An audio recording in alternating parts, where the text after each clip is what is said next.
How's it going, guys? I've been holding on to this game for a little bit. I've been holding on to games in general because, like I've been mentioning, I just don't have a lot of them, and hours are kind of picking up at work, so I just don't really have the luxury of time / things just really aren't lining up as well as they were a couple months ago. But I'm hoping, like, during the middle of next week / the week after, I'm definitely going to have some time to get some games and actually just kind of get back to a regular schedule going on. But for now, I do have an any match against Pharaon14, I believe his name was, and I decided I really want to use Ninjask and Shedinja in the same team for no reason other than just to have a lot of bugs. Shedinja's cool, and I've never really given Choice Banded Ninjask a try, so, well, like an honest try where it didn't die on turn 1, so I was like, okay, we'll give it a shot this time.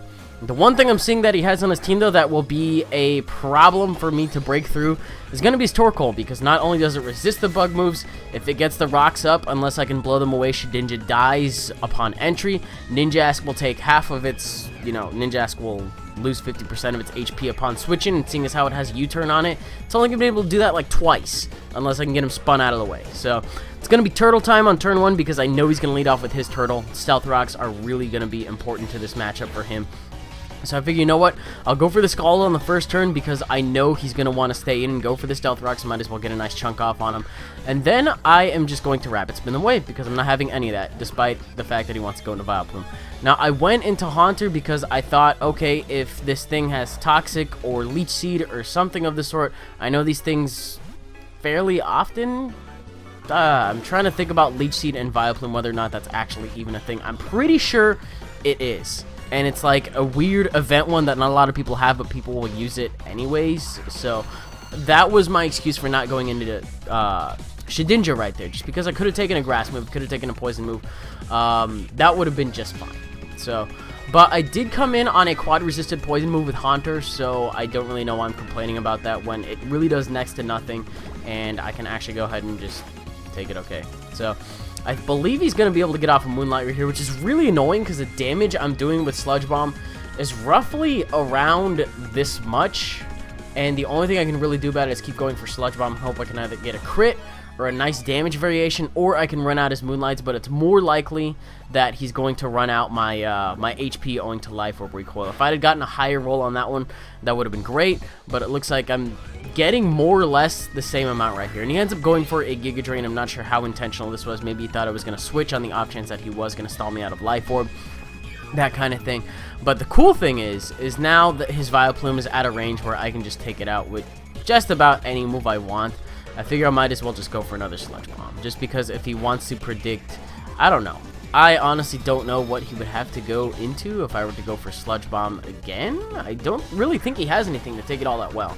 But he's got a Floatzel. I figure I can save this Haunter for switch fodder, maybe 1 or 2 more good hits later, so I'm not throwing it away just yet. I have a perfectly good switch into it as well in the form of Wartortle, and I can just, I don't know, I can just come and take these waterfalls like, it's really easy to take them, so whatever. Anyway, goes into Duosion.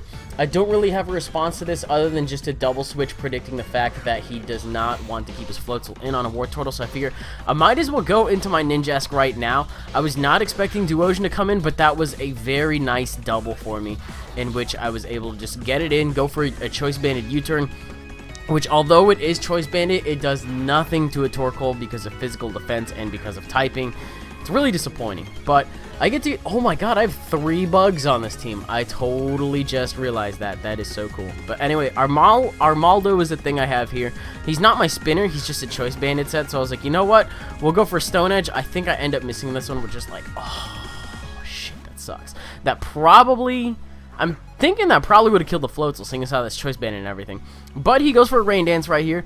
This does scare me a little bit, but honestly, it's not that bad because my Scalds get boosted on top of his Waterfalls getting boosted.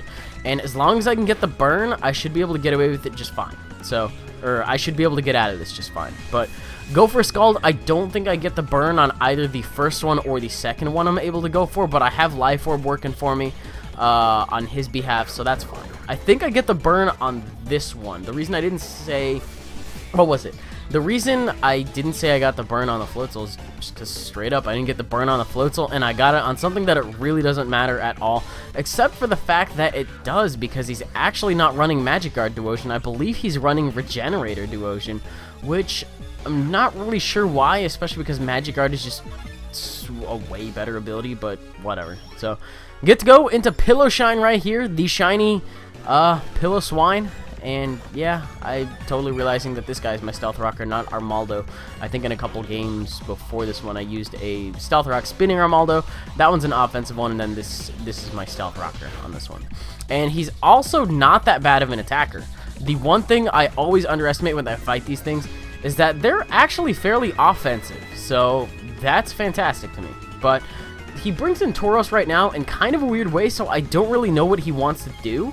I figure I might as well just go into my Haunter as a potential death fodder, and he ends up working up on the switch, so I'm like, okay, this is going to be fairly interesting. I want to see how he responds here, and he goes for the Ice Beam, so maybe he's a special Tauros. Maybe that's actually what I'm fighting right now. I see Ice Beam, which right off the bat probably should have been a dead giveaway just because, well, how often do you see Ice Beam on a Tauros? You see Fire Blast on a Tauros for Steel, but that's not really a common thing. So I'm going to go ahead and U-turn out into my Shedinja and see what he wants to end up going for. Goes for another Ice Beam. If he really wanted to play it safe, he would have revealed the move that he has next. He should have just gone for the Flamethrower. So he has Ice Beam, he has Flamethrower, and I'm actually able to take it by...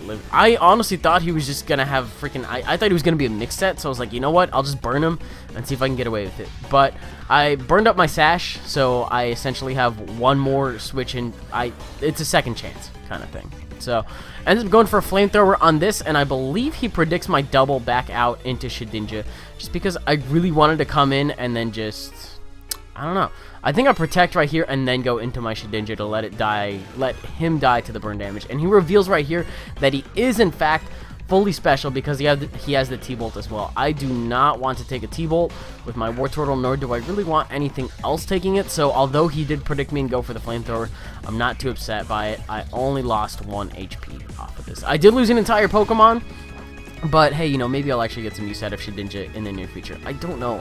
It's a poke that I really, really would like to use, but just haven't been able to use properly in quite a long time. So, Floatzel versus Armaldo. I'm really scared of this matchup because that is a Life Orb Waterfall I'm going to take right now, and I'm not a defensive one. But this Life Orb Waterfall actually does 322 damage, live it on 1, and get to knock him out with an X-Scissor. Holy shit, Rock Lobster's finest moment. That was amazing. I did not get flinched either. I was all kinds of low when that happened. But Zangoose gonna come in and can just finish me off with anything it wants to. As long as it does 1 HP damage, he's good to go. And it turns out he's the Toxic Boosted one, which is the popular thing nowadays. That's fine. Now, I went into this because I knew that I could take a Facade. Because I've had a Choice Banded Retaliate hit a Mamoswine or a Piloswine, and it's lived it. So I was like, you know what? This thing is not Choice Banded. I'm pretty sure I can take a Facade.